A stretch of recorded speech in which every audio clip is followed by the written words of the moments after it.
All right, so now that we've got the election behind us finally, and we got a little bit of a Trump bump there right at the beginning, will it last? Will volatility spike? Will geopolitical issues begin to affect the market? We're going to find out. My name is Brian Cannon, and welcome to Markets in 5.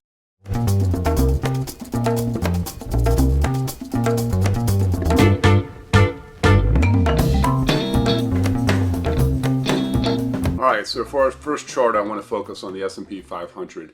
And right now, again, everything looks really good. I mean, there's nothing in this chart that you would look at on the surface and say, we need to go to cash or we need to be protective. We can't avoid, obviously, volatility. But essentially, the things that we look for is, we want RSI to stay above 50. It dipped down a little bit here. And but then it did find support here on the 50-day moving average. So I've got that kind of circled right here. So again, our side dropped down a little bit, but again, the market found support on that 50 and then bounced back up. And so that was the Trump bump that came in after the election results. And since it's cooled off a little bit, but it is came back down, and now it's on the 20-day moving average and found support. So we want to make sure that this holds this range and continues to build off of it. And if we look down here at the MACD, you see that it is it is definitely heading up, and and looks good. It's above the zero line, and so again, there's nothing on the surface here that looks scary or that we need to worry about.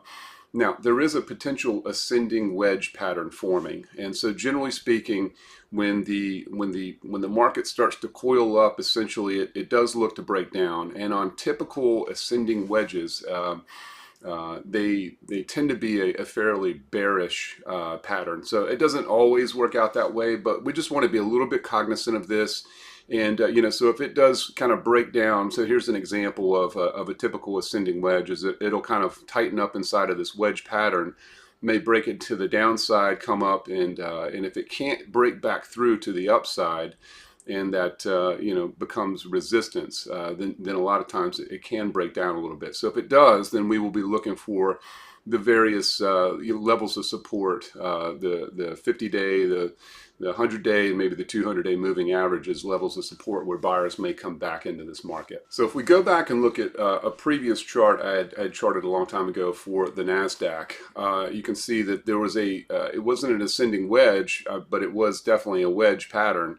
And wedges will either break up or break down. And, I kind of drew a little orange thing that showed it might wind up a little bit more and then eventually break up or break down.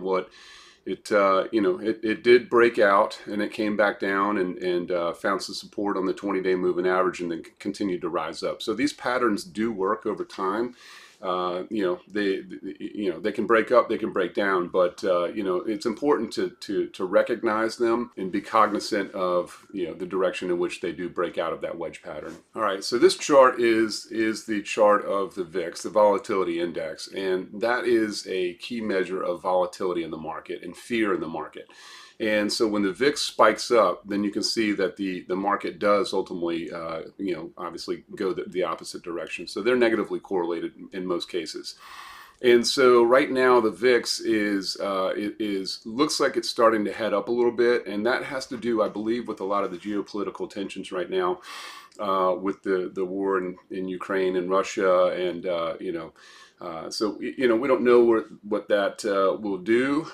We don't know where it goes, but it is a little bit scary for the markets, and the markets doesn't like uncertainty.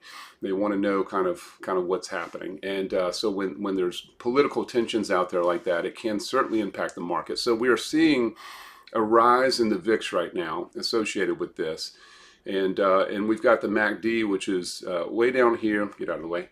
The MACD looks like it could be crossing to the upside. And so if this volatility continues to rise, then you can anticipate that this market would drop back down. So again, if we take that idea and bring it back to this chart, If this ascending wedge does break to the downside and volatility breaks to the upside, then those are kind of the things we're looking for to really measure whether we want to, hang in the market, hang through the volatility, or possibly remove a little bit of the risk. So in summary, we've had a nice run in the market, and as of right now, everything still looks fine. But there are certainly some concerns out there, and certainly the indicators we're watching and the levels. So we'll make the decisions as need be. But if you have any questions, give me a shout, and I'll see you on the next Markets in 5.